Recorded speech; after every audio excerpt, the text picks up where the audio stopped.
fait, Tchernovitz, c'est une vieille ville. Oui. Ça n'a pas un style moderne. Oui, on va dans 2 minutes, on parle. Maintenant, il faut qu'on soit un petit peu silencieux. Ah bon, 2 petites secondes. Excusez-moi. Nous sommes le 9 février 1998. Nous allons interviewer Madame Mélanie née Bardak, mariée Valga, ouais. interviewée par Hélène Lévy-Van-Polack. Nous sommes à Annette-sur-Marne, en France. Nous sommes au château de Louche et l'interview va se dérouler en français. Bonjour, nous sommes aujourd'hui le 9 février 1998. Nous allons interviewer Madame Mélanie Varga, née Barda, c'est bien ça. Et je suis moi-même Hélène Lévy-Van-Polack et nous sommes à Année-sur-Marne, en France. Et l'interview se fait en français au château de la Louche. Ouais. Comment? Château de la Louche? Ah, effectivement. Ce sont les bombardements constants qu'on avait. Qu'est-ce que ça? Vous n'entendez pas très bien? Non. Je vais vous dire d'abord, Madame Varga, je vous dis bonjour pour les gens qui vont nous voir. Oui. Et puis, est-ce que vous pouvez nous dire, me répéter votre lieu de naissance et votre année de naissance et me dire votre nom? Me répéter votre nom. Mon nom? Oui. Eh bien, écoutez, il ne faut pas parler de mes parents. Oui, on va parler de vos parents, bien sûr. Aussi. Oui. Aussi. Alors voilà, je suis née dans une famille qui est excessivement religieuse et, comment vous dire, accrochée aux traditions. Et par exemple, si c'était des Tchernovitz, eh bien, elle était très au courant de tout ce qui se faisait à Tchernovitz. Vous êtes né à Cherbourg? Vous êtes né? Je suis née à Cherbourg. Complètement à Tchernovitz parce que ma mère s'est trouvée en voyage en me mettant au monde. Alors c'était à moitié. Mais vous habitiez Tchernovitz. Tchernovitz. Et vous êtes né en quelle année? Eh bien, je suis née en 1912. Et quelle est la date, le mois et le jour? Eh bien, je peux vous dire comme ça en mémoire, parce que j'ai demandé à mes parents comment faire les dates exactes. Et vous pouvez nous dire? C'était quel mois vous êtes né? Ben, je suis née en vérité le 8 juillet 1912. Et vous êtes resté combien d'années à Tchernovitz? Quand je suis retournée à Tchernovitz? Non, quand vous êtes né, vous êtes resté quelques années avec vos parents, et vous êtes resté longtemps à Tchernovitz? C'est-à-dire que, je vais vous dire la vérité, ma mère était une professeure de piano et exerçait à Vienne. Et elle était très connue parce qu'elle savait tout par cœur, toutes ces partitions, elle connaissait tout par cœur. Elle faisait aussi des concerts. Elle a enseigné au conservatoire de Vienne. Comment elle s'appelait? Son prénom? Son prénom, Augusta. Et son nom de famille? Son nom de famille, c'était Fleischer. Son nom de jeune fille? Oui. Et son nom de femme mariée? Son nom de femme mariée, c'était Barbara. D'accord. Et elle jouait, c'était une grande concertiste? Oui, et puis en plus des concerts, elle avait une passion très très prononcée pour tout ce qui avait concert. Elle courait tout le temps le concert. Et il n'y avait pas une chose qui lui échappait du point de vue de la musique. Elle était très très très passionnée. Et votre père, qu'est-ce qu'il faisait? Mon père, c'était un homme d'une grande valeur d'homme d'homme, pas d'église, mais un homme qui exerçait son métier avec passion aussi, tout en n'étant pas dans la musique. Mais il était aussi un connaisseur de musique aussi, surtout Chopin. Hein. Et qu'est-ce qu'il exerçait comme métier? Il était dans la poste, il était pas un postier, mais il courait la bouche-ovine et la Hongrie.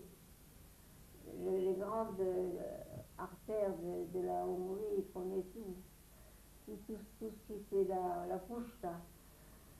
Il a fait des kilomètres. Et il se déplaçait pourquoi? Quel était son travail? C'était son travail, c'était pour transporter le courrier, les messages, etc. Et à la maison, vous parliez quelle langue avec vos parents? Vous parliez... Avec mes parents, on ne parlait pas du tout, comme on peut penser, autre chose que l'allemand. Et mon père, quand il pouvait parler le hongrois, puisqu'il n'y en avait pas beaucoup de gens vivants, donc il en parlait dans la maison, eh bien, il parlait quelquefois le français parce qu'il a été en contact avec un professeur qui lui a enseigné le français. Donc et vous parliez aussi le français avec votre père, déjà? Ah oui, surtout moi, j'ai été très honneur chez des sœurs catholiques qui m'ont enseigné des petits vers, des petits... Enfin, tout ce qui se censé pour les petits enfants, des choses, des vers. Et quand vous parlez des sœurs catholiques, c'était encore à Tchernovitz? Ah oui, à Tchernovitz. Vous avez fait vos petites écoles à Tchernovitz, vos écoles? Oui, chez les sœurs. Parce que moi, les sœurs, j'avais une grande admiration pour les sœurs. Mais vous disiez que vos parents étaient très religieux en même temps? C'est-à-dire que chez nous, c'est plutôt la tradition du moment qu'il y avait quelque chose dans la famille qui optait pour la religion, eh bien, on était tous religieux. Donc vous faisiez les fêtes? Vous avez le souvenir que vous faisiez les fêtes religieuses? Les fêtes juives? Oui, les fêtes juives, mais c'était pas le principal. Non. Non, le principal, c'était le savoir, la musique, l'orthographe. Même j'ai appris de bonne heure le latin. Et j'étais un enfant assez doué. Et vous êtes resté jusqu'à quel âge à Tchernovitz? À Tchernovitz? Oui. Eh bien, je suis restée jusqu'à, comment on va dire, jusqu'à l'occupation, parce qu'on devait s'en aller. Et mais est-ce que vous étiez, si vos souvenirs de votre famille, c'était une famille très assimilée, ou quand même vivant dans un milieu juif quand même autour de vous? Oui, ça, on était très assimilés parce que j'avais dans le temps surtout des souvenirs de l'église. Le maire qui à ce moment à l'église, il dirigeait l'église. Et en ce moment, il est encore en l'église. C'était une famille qui, tout en étant autre chose, elle a influencé le monde de son entourage, beaucoup. Par la religion, par son savoir-faire, et surtout pour enseigner les enfants. Est-ce que vous aviez des sœurs et des frères autour de vous? Vous étiez seule, fille unique? Non, j'en avais, mais j'étais malade. Je ne comptais pas beaucoup pour moi. Il ne comptait pas beaucoup pour vous? Non. Oui, quand vous étiez petite? Ah oui, ça c'est pas pareil, c'est petit. Elle n'avait pas encore la, leur influence. Est-ce que vous connaissiez la langue yiddish? À peine, à À peine. peine. À peine. J'ai quelques mots que je peux répéter, mais Et l'hébreu? encore moins. Donc vous n'avez pas fait d'école de cheder, Non, d'initiation? non. Surtout que mon père, il était plutôt tendance catholique. Et alors justement, comment ça s'est passé pendant, vous dites que l'occupation, tout a changé. Qu'est-ce qui s'est passé? Vous étiez déjà une grande, enfin vous étiez déjà une jeune femme, vous aviez fait des études, vous travailliez? Ah non, à ce moment-là, non. Mais je pense que mon père, ma mère, il y avait encore un frère de ma mère aussi. Influence vive quand même. Hein. Quand vous parlez de l'occupation, vous parlez de quelle occupation? Vous parlez de quelle... Occupation, pas juive, non. Socialiste. Hein. Ah, donc vous parlez antérieurement, c'est quelle année pour vous? Vous vous rappelez quelle époque c'était? Quel âge vous aviez? Vous vous rappelez quel âge vous aviez quand il y a eu ces événements? Vraiment, je ne sais pas vraiment. C'était confus dans ma tête. Hein. Oui. C'était un peu trop confus pour une jeune fille qui rentrait dans la vie avec un tas de complications. Mhm. Mais c'était encore l'Empire austro-hongrois, donc vous parlez de l'époque encore où vous étiez encore... Oui. Pas permanent, mais on parlait. Vous avez quitté Tchernobyl, vous aviez quel âge? Vous vous rappelez de l'âge que vous aviez quand vous avez quitté? Ah, j'ai quitté Tchernobyl. Je sais pas. C'est confus dans ma tête, je ne sais pas très bien. Vous êtes allé habiter où après? Est-ce que vous vous rappelez? Après Tchernobyl, Oui. en bulle. Oui, vous vous rappelez?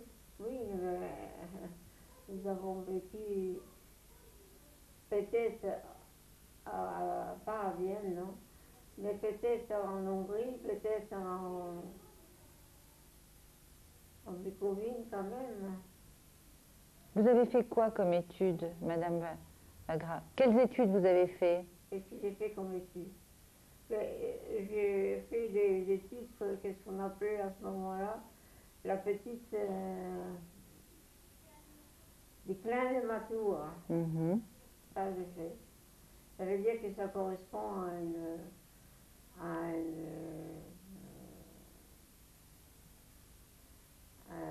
l'étude élémentaire, pas élémentaire, mais déjà évolué au-dessus Donc, des choses élémentaires. oui, donc, oui, donc vous voulez tout ça en allemand? Oui. Et quand est-ce que vous êtes alors arrivé en France? Vous vous rappelez à quel âge à peu près vous êtes arrivé en France?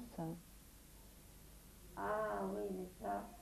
J'essaye de situer pour un peu voir à quel moment la guerre, vous l'avez passée où? Vous l'avez passée encore en Bucovine ou déjà en France? Ah, déjà en France. Oh oui, déjà en France. Déjà, oui? La Bucovine, pour moi, c'est un peu comme un rêve. Elle était là, mais elle ne m'appartenait pas. C'était quelque chose en dehors de moi. Et c'était pas assez mûr. Donc vous êtes parti tôt, vous pensez? Oui. Vous êtes marié où? Vous êtes marié en France? Dans quel pays vous êtes marié? Je me suis mariée en Tchernobyl. En Tchernobyl, quand même. À Tchernobyl, quand même. Donc vous étiez... Et là, je suis à peu près certaine. Rappelle-moi la date de naissance. Je suis à peu près certaine. Parce que c'était un grand, pas avocat, mais un grand,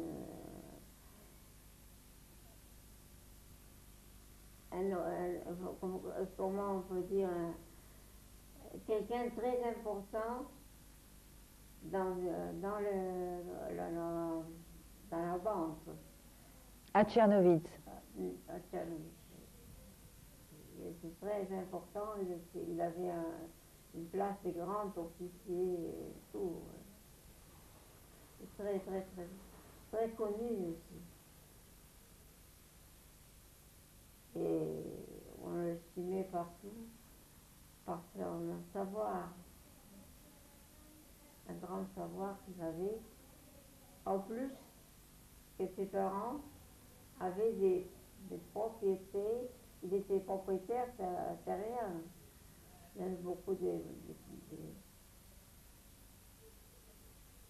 terres, beaucoup de propriétés, même comme ici, des bois, des parcs, des forêts. Des forêts, même des choses pour se nourrir. Et c'était un homme religieux, un homme comme vous, ou plutôt assimilé, ou c'était un homme... Mes parents? Non, votre mari. Oui. Ah non, il n'était pas assimilé, mais du fait qu'il a été prisonnier de guerre, il a été protégé par le directeur de cette grande maison. Quand vous dites prisonnier de guerre, vous parlez de la première guerre, de la guerre 14-18, ou de la guerre... Non, de la guerre... De 40. Oui. C'était un homme plus âgé que vous, votre mari? Mon mari? Oui. Oui, je pense qu'il était un peu plus âgé quand même. Non? Vous parliez quelle langue avec lui? Avec lui, allemand. Allemand aussi? Allemand aussi. Et vous avez eu des... peut-être un peu le roumain. Et vous aviez des enfants? Vous avez eu des enfants avec... Avec mon mari? Oui. Oui, j'ai eu des enfants. Combien? 2. Ils sont nés à Tchernovitz? Oui. Ils sont nés à Tchernovitz. Donc vous étiez toute une famille ensemble au moment de la guerre. Oui. Vous aviez déjà vos 2 enfants et vous-même. Et vos parents étaient avec vous encore? Ils habitaient près de vous? Mes parents étaient près de moi. Seulement son principal but était en Vienne avec la musique et tout. Elle me confiait plutôt à sa mère et plutôt pas tellement avec elle à un moment donné. Et est-ce que vous vous rappelez... Plutôt avec mon mari. Plutôt avec votre mari, oui. Et justement, Madame Wagram, pendant la guerre, comment ça s'est passé? Vous êtes restée? Vous pouvez nous raconter vos souvenirs? Oui. Qu'est-ce qui... Mais vous savez, je vous fais rire, mon principal endroit où je me tenais, c'était en dessous le piano pour écouter la musique. Je ne savais pas encore comment m'occuper, alors c'était mon principal objet, c'était être à côté de maman pour écouter la musique. Et quand vous êtes devenue maman et que la guerre est arrivée, vous vous souvenez ce qui s'est passé? Qu'est-ce qui s'est passé pour vous? Quand la guerre est arrivée, je n'avais pas de bons souvenirs. Il me semble entendre des bombardements. Il me semblait entendre des cris. Et beaucoup de choses mauvaises. Des cris, surtout des cris. Des cris des Cosaques. Des Cosaques? Vous avez le souvenir des Cosaques? Oui. Et est-ce que vous avez été dans un ghetto? Je n'ai jamais été dans un ghetto. Je ne serais pas restée. malgré que j'étais encore très jeune, mais c'était un espèce d'atavisme. Je ne pouvais pas le supporter. Et vous vous êtes réfugié où avec votre famille? Vous vous rappelez où est-ce que vous êtes allé vous réfugier? Qu'est-ce que vous me demandez? Je vous demande où est-ce que vous vous êtes réfugié à partir du moment où il y avait une ségrégation contre les Juifs. Est-ce que vous... C'était pas contre les Juifs, c'était les Cosaques et les atrocités dont on parlait. Ils les battaient. Ça c'est antérieur, oui. Avec des fouets. Oui. Vous parlez des Cosaques, là. Cosaques. C'était surtout c'était comme une espèce de peste qu'on ne pouvait pas supporter. L'atrocité. Les Juifs en général, il n'a jamais été féroce. Non, non, je parlais au moment où les Allemands, à partir du moment où les Allemands... Ah oui, alors là, c'est après, oui, après. Mais sont rentrés. je pense que on ne peut pas aimer, on ne peut pas parler d'aimer, mais je pense que étant tellement sensibilisée par la musique et les belles choses dont on me faisait voir, même la littérature en particulier, mais surtout les belles, tout ce qui était sur le mur, les tableaux, les peintures. Oui, les peintures. Et puis surtout, une chose à ne pas oublier, c'est que François-Joseph, c'était un idéal pour nous, c'était un idole. François-Joseph, c'était quelqu'un pour le peuple, pour tout le monde. Oui, oui, oui, je sais. Mais après, il est parti. Donc, comment tout ça s'est passé pour vous? Quand il est parti, eh bien, je ne suis pas sûre, je crois que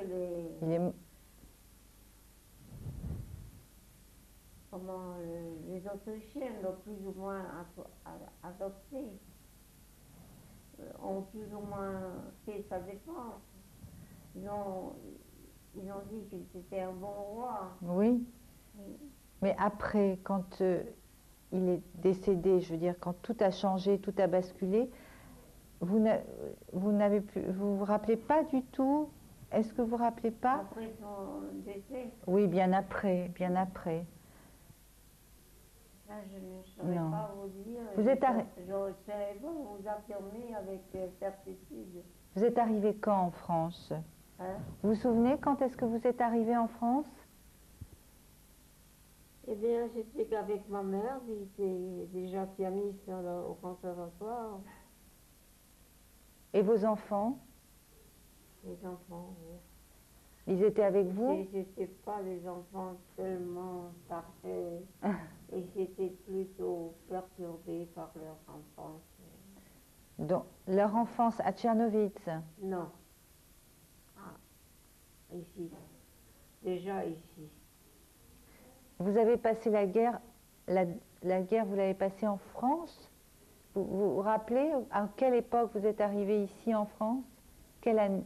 Quelle année? Enfin, quelle année? Quelle époque? Je sais pas. Vous avez... Eh bien, écoutez, moi, je crois que j'avais une différence de 9 ans avec ma soeur. Et j'étais la sœur aînée. Et à ce moment-là, il y a bien des choses qui ne comptaient pas. C'était une famille qui ne s'accordait pas trop. Il ne s'était pas accordé ni pour l'argent, ni pour bien des choses. Alors, je me suis réfugiée plutôt vers les relations catholiques. Et j'ai trouvé un peu de paix. J'ai trouvé un peu la paix.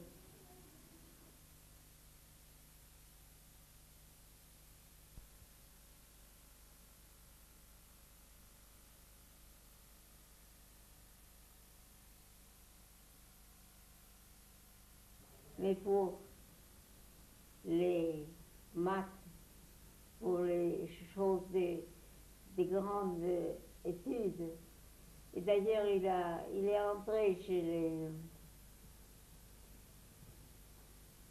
Comment? Dans une branche qui sont les choses d'ici, là.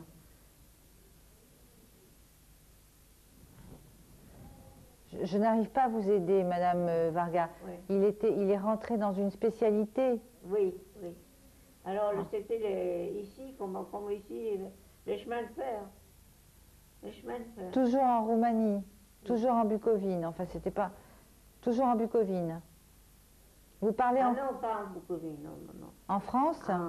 Il était déjà engagé pour aller en Russie. Ici, c'était déjà sous le projet d'aller en Russie pour enseigner, pour exercer. Donc c'était sous le régime soviétique. Oui, oui.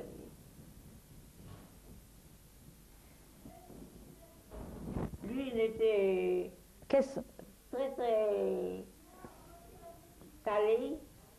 Et sa famille, ça comptait pour presque rien. La femme, rien.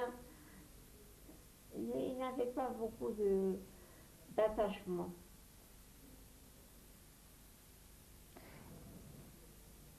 Et est-ce que... Alors, vous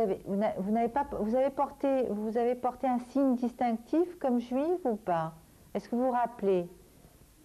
Est-ce que vous êtes cachée comme juive? Je reviens sur les événements des années 1941, 42, 43. Est-ce que vous arrivez à vous souvenir où vous étiez? Par ma soeur, parce qu'elle m'empêchait, elle. Elle dit, tu vas pas être folle, faut te mettre la corde au cou, là, faut te faire afficher, etc. Non, elle ne voulait pas, absolument pas. C'est elle qui régimentait la maison à ce moment-là, elle était l'aînée. Mais là, je vous parle déjà quand vous étiez mariée avec des enfants. Oui. Je parle plus tard, j'essaye de vous parler de plus tard, quand vous étiez déjà mariée, que vous avez des enfants. Ah, à ce moment-là. Oui, à ce moment-là. Vous vous rappelez comment... Oui, ma soeur, à ce moment-là, n'avait pas beaucoup de poignes pour nous tenir. Et c'était une femme qui... Oui. Je me rappelle plus tard. Excusez-nous, excusez-nous. Voilà, on est là, on est ici, parce qu'il y a eu un problème de téléphone.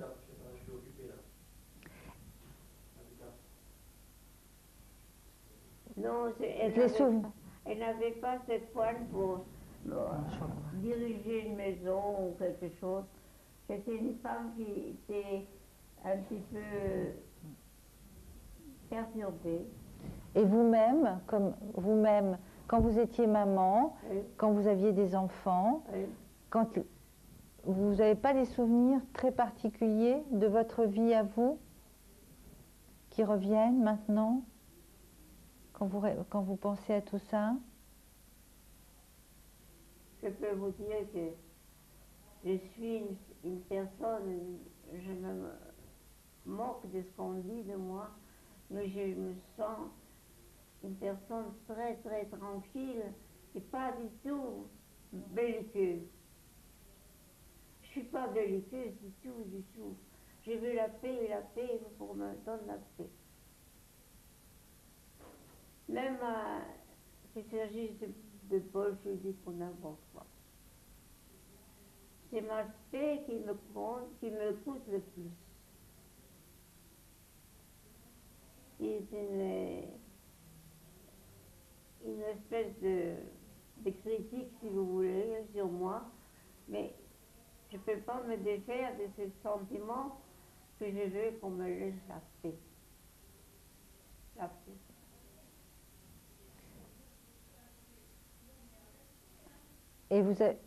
Et justement, cette paix, vous l'avez trouvée? Vous l'avez trouvée à un moment donné? Je crois dans l'humanité que j'ai trouvée dans bien des gens. Dans bien des gens. Même des amis, des gens qui me voulaient du bien. Est-ce que votre pays d'origine vous manque? Est-ce que justement la Bucovine vous manque? Le pays de la Bucovine, et la ville de Tchernobyl, est-ce que ça vous manque?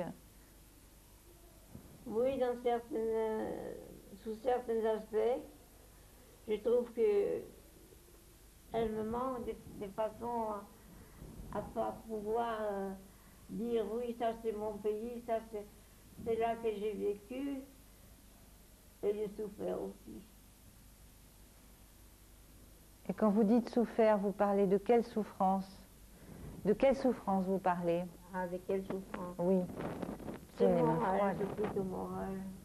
C'est plutôt dire, oui, tu n'es plus rien ici. Qu'est-ce que tu fais ici? On ne te considère pas.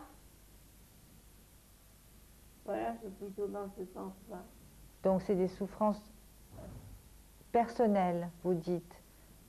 Des souffrances... Quand vous dites on ne vous considérait pas, c'était comme personne, pas parce que vous étiez étrangère à votre pays. Non, pas comme personne. Et quand vous êtes arrivé en France? Et quand je suis arrivée en France... Est-ce que c'était différent?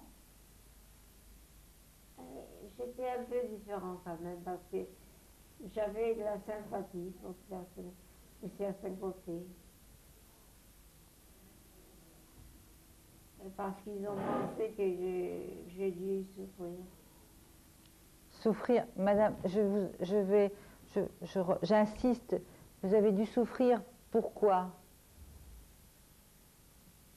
Mais vous savez que même mon fils, c'est plutôt à ça que je me rapproche, mon fils, quand il est allé au lycée de Charles-Fumant, eh bien, on s'est moqué de lui, on l'a accroché avec toutes sortes de choses. Et il se sentait pas bien, il a dit non, je ne veux pas rester avec ce professeur-là. Il ne se sentait pas bien.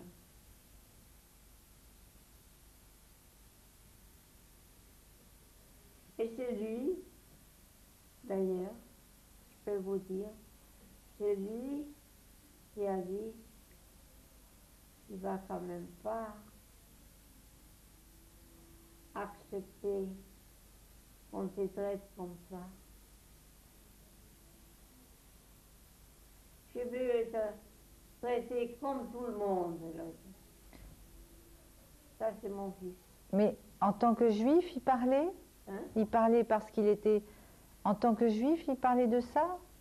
Pour des problèmes de ségrégation? De racisme? Non, pas pour les problèmes de ségrégation. Il était dans un lycée où les gens étaient déjà antisémites. Oui. Et il lui a volé comme un représentant de lui. Et c'était déjà pendant la guerre?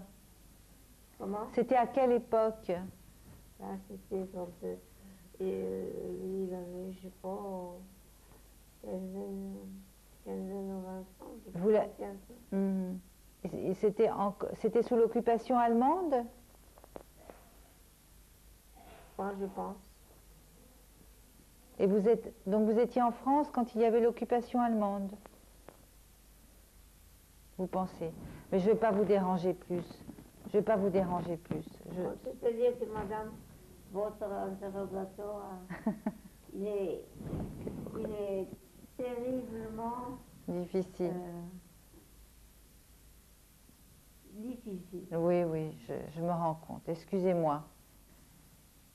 Excusez-moi, vous avez vos souvenirs avec la musique et c'est le plus important.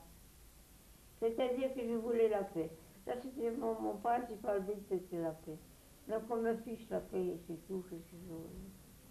Je n'étais pas un enfant combattant. Ma sœur, oui, mais pas moi. Je crois qu'on va arrêter.